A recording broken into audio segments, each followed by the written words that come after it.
포화지방에 대한 두려움은 실체가 없습니다. 지방에 대한 공포가 지금까지 계속된 이유는 의사, 연구원, 공중보건당국의 선입관념 때문입니다. 포화지방은 무죄입니다.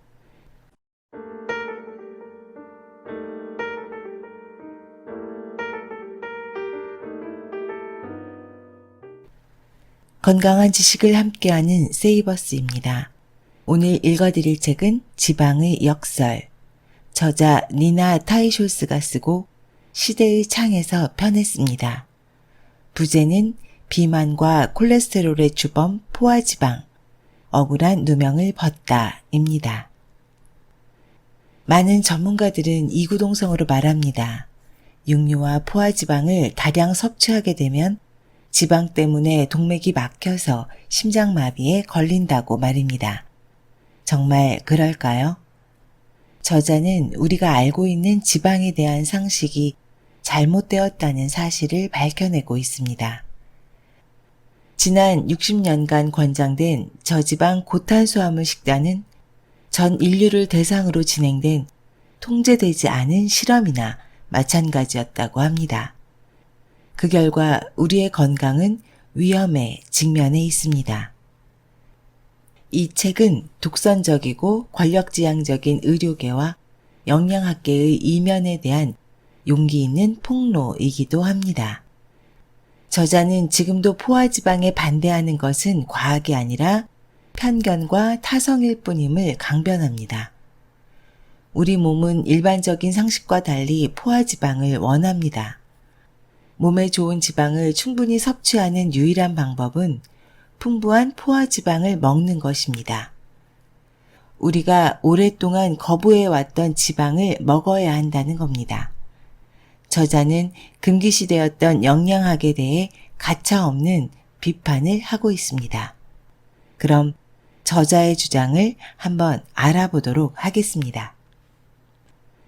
저자 소개, 니나 타이슐스, 이코노미스트, 뉴욕타임즈, 워싱턴 포스트 등의 음식과 영양을 비롯해 다양한 주제로 글을 쓰고 있으며 미국 공영 라디오 방송에서 리포터로 활약하기도 했다.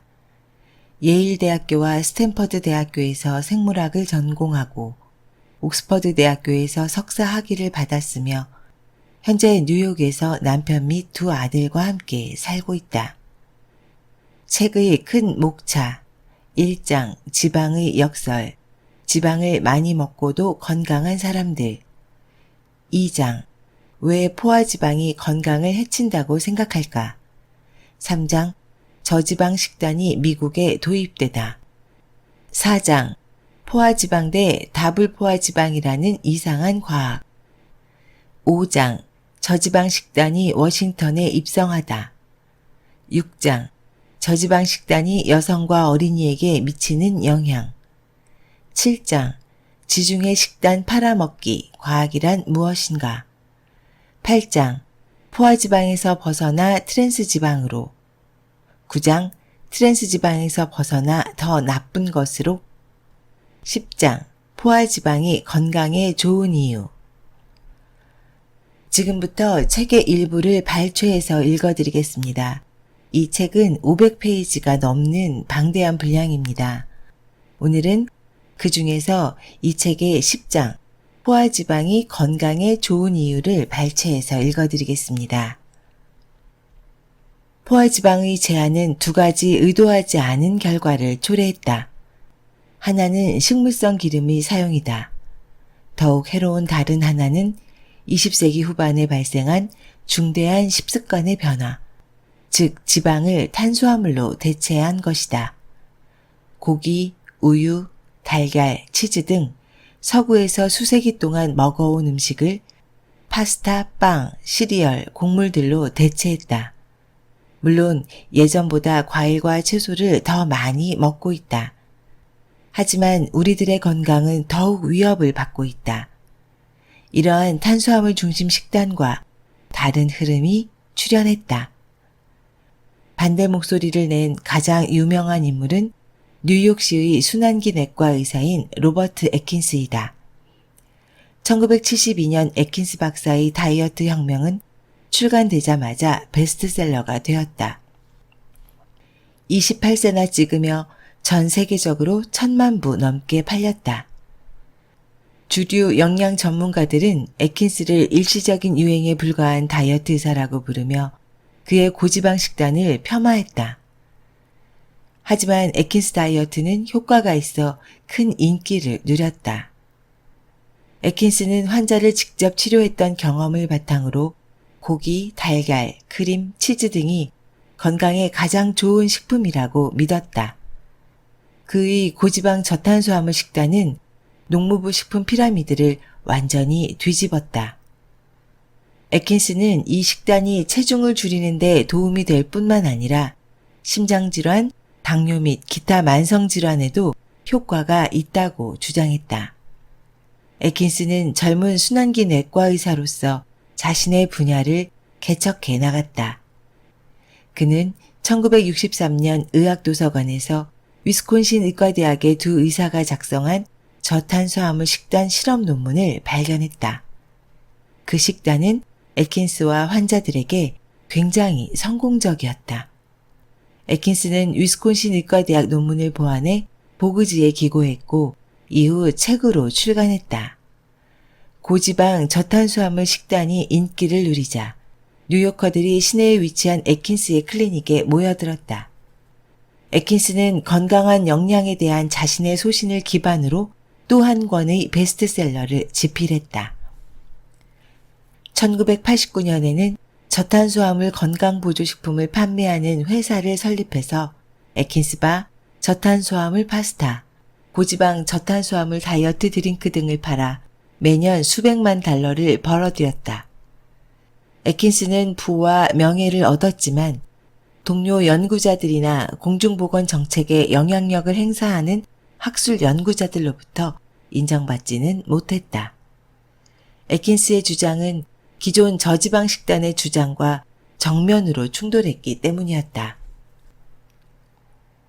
포화지방을 비롯한 지방 성분을 주요 사망 원인으로 여긴 연구자와 임상의들은 애킨스의 고지방 저탄수화물 식단을 비합리적이고 유해한 식단이라고 여겼다.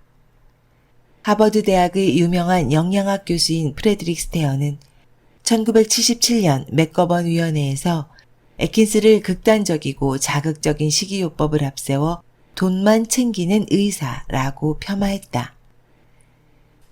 미국 식이영양협회는 애킨스의 식단을 영양학자의 악몽이라고 불렀다. 미국인들은 애킨스의 고지방 식단의 대척점에 있는 식단에 점점 관심을 보이기 시작했다. 바로 20세기 후반의 또 다른 유명한 다이어트 의사 딘 오니시가 내세운 초저지방, 준채식주의 식단이었다. 이들 두 사람은 공통점이 많았다. 그들은 베스트셀러를 출간해 수백만 달러를 벌었으며 애킨스는 타임의 표지를, 오니시는 뉴스위크의 표지를 장식했다. 애킨스는 뉴욕 맨하튼의 중심가에서 클리닉을 운영했고 오니시는 샌프란시스코 금문교 근처의 부촌인 소살리토에 사무실을 가지고 있었다.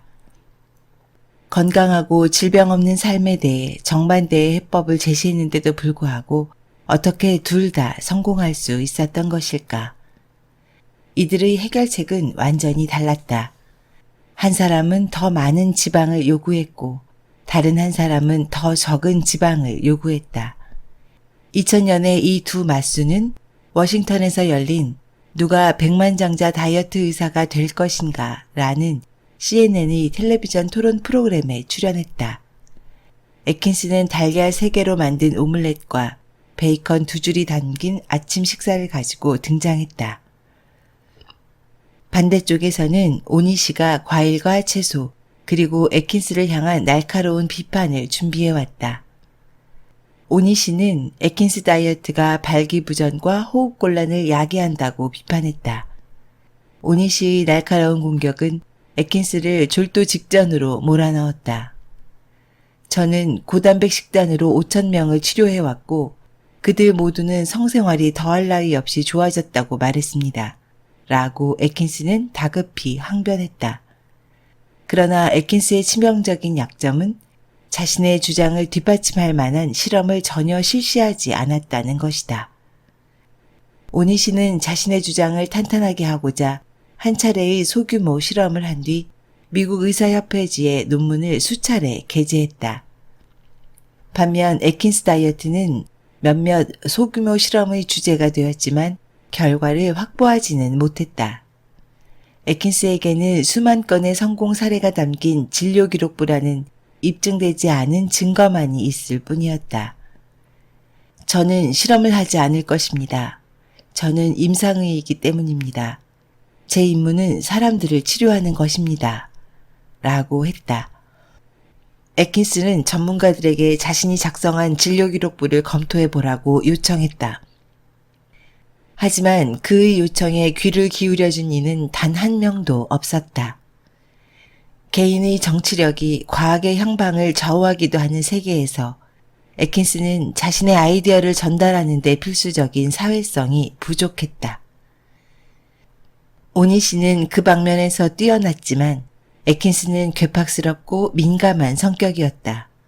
결국 애킨스는 체중을 줄이고 심장질환의 위험을 낮출 수 있는 실전 경험이 풍부했음에도 21세기 이전에는 영양학계의 이목을 끌지 못했다.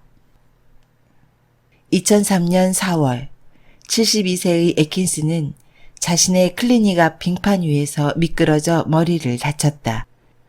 그 후 혼수 상태가 된 지 일주일 만에 사망했다. 그의 죽음을 두고 심장 발작으로 사망했느니 비만이었느니 하는 헛소문이 떠돌았다. 물론 사실이 아니었다. 2년 뒤 저탄수화물 식단에 대한 대중의 관심이 떨어지고 방만한 경영까지 겹쳐 애킨스 건강보조식품 회사가 파산했다. 그러자 애킨스의 견해를 혐오했던 일부 전문가들은 애킨스 다이어트가 최후의 결정타를 맞았다고 치부했다. 특히 사업 파산에 대해서는 저지방 식단이 저탄수화물 식단을 끝내 물리쳤음을 확인해 준 것이라고 여겼다. 하지만 이는 희망사항에 불과했다. 왜냐하면 애킨스의 명성 때문에 그의 이름이 저탄수화물 다이어트와 동의어가 되긴 했지만 그의 죽음으로 저탄수화물 다이어트의 인기가 수그러들지는 않았기 때문이다. 체중 감소를 돕는 저탄수화물 다이어트는 비록 언저리에 있을지라도 여전히 살아남아 있다. 저탄수화물 다이어트의 탄생. 저탄고지 연구자들은 비만의 원인에 대해 완전히 새로운 가설을 세웠는데 우리가 흔히 생각하듯이 비만이 과식이나 운동 부족과 관련되어 있지 않다는 것이었다. 연구진은 비만이 에너지 발산에 필요한 지방이 지방 조직에서 흘러나오는 정상적인 과정이 작동하지 않고 지방이 축적되는 일종의 대사장애라고 결론 내렸다. 대사장애를 이해하려면 우선 인체의 지방 조직이 정적인 영역이 아니라 대사적, 호르몬적으로 활발한 조직이라는 사실을 이해해야 한다. 인체는 시간에 따라 지방을 저장하거나 인출하는데 마치 현금 입출금기에서 예금을 입금하거나 인출하는 것과 같다. 식사를 하면 입금을 하고 밤 시간과 같이 먹지 않는 때에는 인출을 한다. 이런 관점에서 볼 때 지방은 음식을 먹지 않을 때에 에너지를 낼 수 있는 근원으로 마치 우리 몸의 에너지 버튼을 누르고 있는 것과 같다. 그러나 대사장애가 있는 사람들은 계속해서 축적만 발생하고 인출 기능이 제대로 작동하지 않는다. 인체가 지방 출금을 거부하는 것이다. 그러면 지방 조직은 고릴라처럼 비대해져 에너지를 빨아들이며 심지어 근육, 뇌, 심장 및 기타 장기의 목까지 빼앗아 더 많은 지방을 축적하게 만든다. 이러한 지방 축적의 원인이 궁극적으로 호르몬에 있다는 가정에 도달하게 되었다. 호르몬은 임신부와 갱년기 이후의 여성들, 그리고 청소년기 소녀들이 왜 지방을 축적하는지, 그리고 청소년기 소녀는 왜 근육이 발달하는지 설명해 주었다. 지방이 비만을 유발한다는 이론은 인간 생물학이 아니라 다른 일반론에 기초하고 있었다. 안셀키스를 비롯한 이들은 지방이 탄수화물이나 단백질에 비해 그램당 많은 칼로리를 함유하기 때문에 사람들을 살찌게 만든다고 생각했다. 참고로 안셀키스는 포화지방이 심혈관계 질환을 일으킨다고 주장한 대표적인 학자입니다. 이런 관점에서 보면 지방을 많이 섭취하는 사람은 높은 칼로리를 축적하는 것이다. 하지만 안셀키스가 이에 대해 썼을 때 그의 추측을 뒷받침하는 실험적인 근거도 축적된 자료도 없었다. 이 이론의 장점은 단순함에 있었다. 안셀키스의 이론이 영양학계에서 널리 받아들여진 이유는 영양학자나 내과의사들이 복잡하지 않은 답을 원했고, 안셀키스의 산술적인 접근이 호르몬 장애에 관한 복잡한 이론보다 간단했기 때문이었다. 수많은 증거들이 지방이 비만을 유발한다는 상식에 반하며 지방이 심장질환과 관련이 있다는 주장에 관한 증거도 거의 없다. 애킨스 다이어트 과학적으로 검증되다. 애킨스 다이어트와 미국 심장협회가 권장하는 표준 칼로리 제한 식단을 비교했을 때 저탄수화물 식단에서 훨씬 더 많은 체중 감소를 보였다. 감량된 대부분은 근육이 아니라 지방이었다. 또한 그들은 애킨스 다이어트가 심혈관 질환을 유발하지 않으며 사실은 그 반대임을 증명했다. 고지방 식단은 미국 심장협회가 오랜 기간 미국인에게 권장해온 저지방 식단보다 심장질환과 당뇨의 위험을 더 낮춰주는 것으로 나타났다.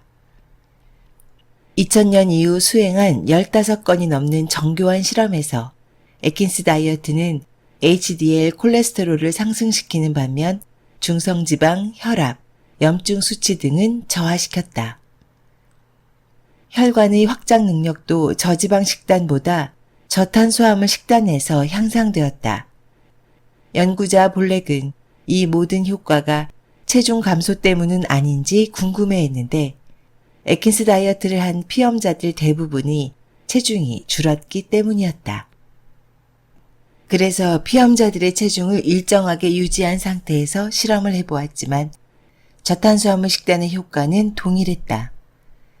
비슷한 시기에 애킨스의 진료 기록부를 훑어보았던 듀크 대학의 내과의사 웨스트맨은 10여 건의 임상실험을 진행하고 있었다. 웨스트맨은 특히 제2형 당뇨에 대한 식이요법 효과에 흥미를 느꼈다. 탄수화물 제한이 당뇨의 완치법이라는 보고는 19세기 후반에도 있었지만 웨스트맨의 실험은 처음으로 이러한 주장에 과학적 근거를 제시했다. 그는 탄수화물을 줄이고 지방으로 대체하는 식이요법이 당뇨 치료에 탁월한 효과가 있음을 밝혀냈다. 일부 환자들의 경우 당뇨가 아예 완치 단계에 이르러 혈당 수치와 인슐린 변동성이 약 복용을 중단해도 될 만한 수준으로 정상화되었다. 이 연구를 바탕으로 웨스트맨과 동료들은 공식적으로 저지방 식단은 약에 의존하지 않고는 효과가 없으며 저탄수화물 식단을 치료법으로 권장해야 한다고 강력하게 주장했다. 그러나 미국 당뇨협회는 저지방 권장안을 고집했다. 보건당국이 심장질환 예방을 위해 저지방 식단을 권장하고 있으므로 미국 당뇨협회도 같은 입장이었다.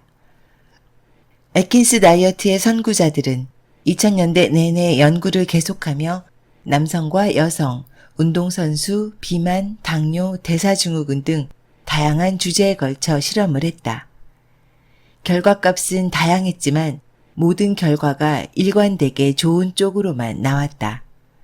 매우 특별했던 실험 중 하나는 고혈압 환자 146명에게 1년 동안 애킨스 다이어트를 실시한 실험으로 저지방 식단을 한 고혈압 환자 집단에 비해 혈압이 유의미하게 낮아진 결과를 보였다. 대부분의 실험에서 애킨스 다이어트는 지방 함량이 총 칼로리의 60% 이상일 때 가장 좋은 결과를 보였다. 이러한 비율은 기존의 저지방 권장안과 비교하면 엄청나게 높은 수준이다. 그러나 다양한 인구 집단을 대상으로 한 잘 통제된 실험에서 이처럼 명확한 효과를 보여준 식이요법은 또 없었다. 일관된 결론에도 불구하고 저탄고지 연구자들은 영양학계에서 아웃사이더로 남아있다. 그들의 연구는 예상대로 침묵 아니면 경멸, 때로는 둘 다를 겪었다. 유명 학술지에 논문을 게재하기 어려웠으며 주요 컨퍼런스에 초대받는 일도 드물었다.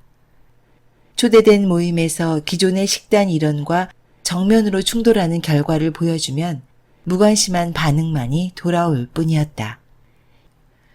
2006년 역대 최대 규모의 식단 실험에서 저지방 식단의 유익이 증명되지 못하자 영양학계는 망연자실하여 혼란에 빠져들었다. 이제 보건당국은 모든 지방을 엄격하게 제한할 필요가 없다는데 동의하고 있다. 미국 심장협회와 농무부는 지방 섭취 한도 문제에 있어서 슬그머니 한 발 물러섰다. 식단에서 동물성 지방을 제거하려는 광풍은 우리를 트랜스 지방과 산화된 식물성 기름이라는 위험에 노출시켰다. 동물성 지방은 총 콜레스테롤을 증가시킨다는 속성 때문에 비난을 받았고 이후에는 LDL 콜레스테롤 때문에 비난받았다. 이 지표는 절대 다수의 사람들에게서 심장 발작 위험의 예측 인자로서 신뢰성이 낮은 것으로 드러났다. 포화지방을 거부하는 또 다른 증거로는 과거의 유명한 임상실험들 몇 건이 있는데 훗날 이 실험들의 결과는 실제와 부합하지 않는 것으로 밝혀졌다.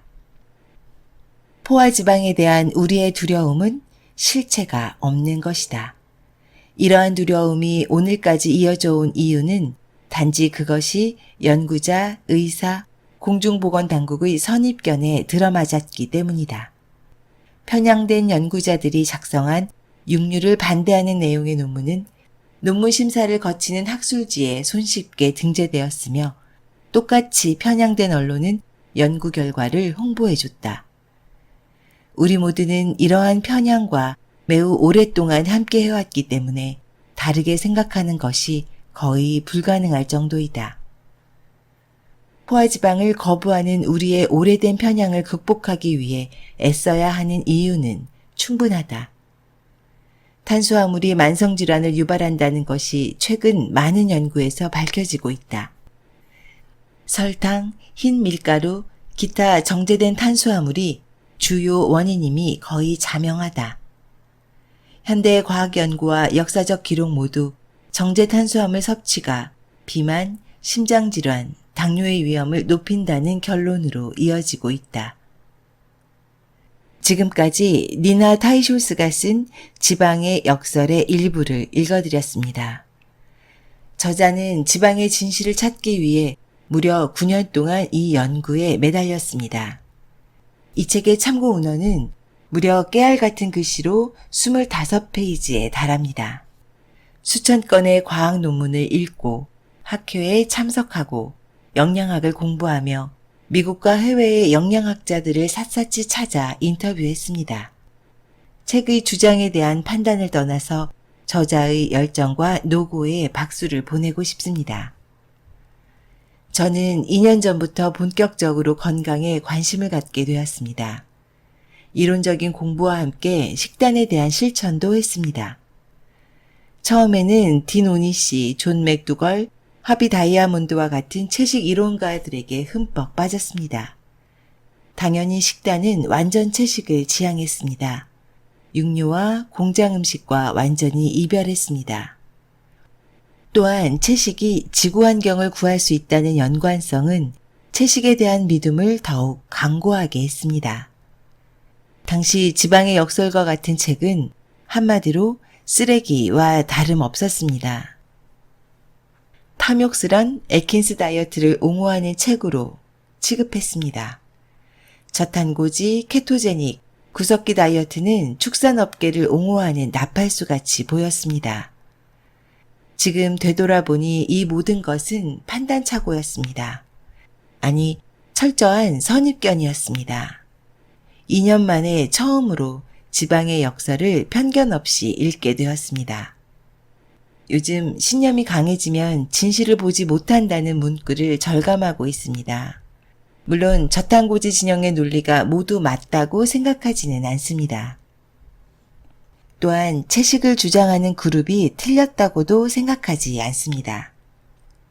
하지만 좀 더 객관적인 시각으로 건강에 대한 이론들을 판단해야 한다는 생각을 갖게 되었습니다. 이 책은 역사적인 사건과 실제 인물들을 중심으로 서술하고 있고 흥미로운 에피소드들로 이루어져 있습니다. 저자의 보론, 육식과 윤리에 관한 노트라는 부분을 잠시 읽어드리겠습니다. 이 책에서 나는 결론에 뒤따르는 중대한 윤리적 환경적 함의에 대해서는 논하지 않았다. 동물을 잡아먹는 것은 많은 사람들을 멈칫하게 만든다. 과거의 문명에서는 식량을 얻기 위해 동물을 살생하기 전에 용서를 구하는 정교한 의식을 거행했다.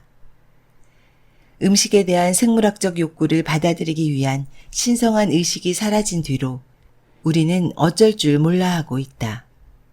환경 문제 역시 복잡하다. 소들이 배출하는 메탄은 온실가스가 되고 채소나 과일을 재배하는 것에 비해 소를 키우는 데는 더 많은 양의 자원이 소비된다. 그러나 적색육류는 영양소의 밀도가 더 높으며 식물성 식품에는 없는 필수 영양소를 공급해준다. 그래서 육류를 더 많이 먹는 국민들이 훨씬 건강하기 때문에 의료 비용이 절감되어 결국 총 비용은 비슷해진다.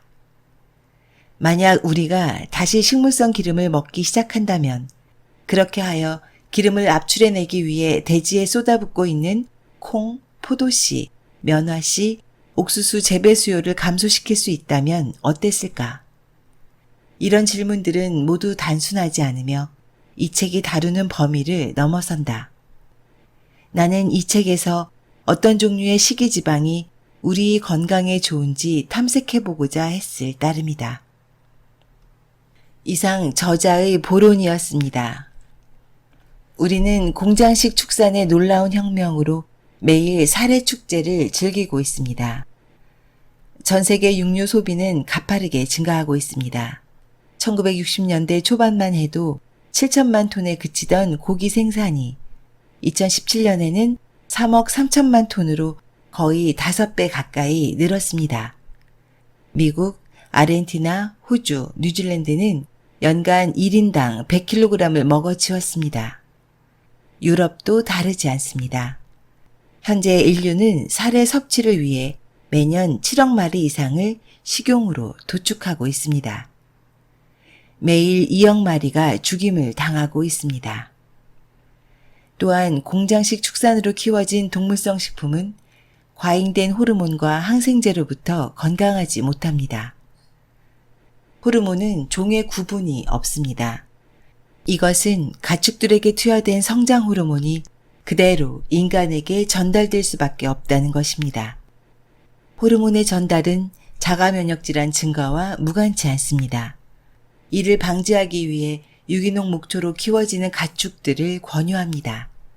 하지만 유기농 육류는 전체 생산량의 3%가 채 되지 않습니다. 육식의 탐닉은 부메랑이 되어 인류를 위협하고 있습니다. 코로나19 바이러스와 같은 감염병의 근원도 공장식 축산과 생태계 파괴에 근거하고 있습니다. 공장식 사육으로 길러진 축산물들은 우리의 건강을 위협하고 있습니다. 공장식 축산은 감염병이 창궐하는 주 원인입니다. 조류독감이나 구제역과 같은 인류가 한 번도 만나보지 못했던 좀비를 부활시키고 있습니다. 문제는 인류가 자연의 복수를 피할 수 있느냐는 것입니다. 저자의 말처럼 포화지방은 무죄입니다. 인정합니다.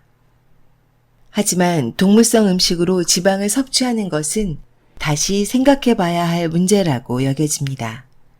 이 딜레마의 해답은 있을까요? 저는 있다고 생각합니다. 저탄고지와 채식의 화해가 가능하다고 생각합니다. 바로 케토 채식입니다. 식물성 식품 중심으로 저탄고지, 케톤 시기를 진행하면 됩니다. 케토 채식은 다이어트의 굴레로부터, 질병의 사슬로부터, 그리고 기후 위기로부터 해결책이 될 것이라 믿습니다. 지금까지 건강한 지식을 함께하는 세이버스였습니다. 여러분의 건강한 삶을 응원합니다.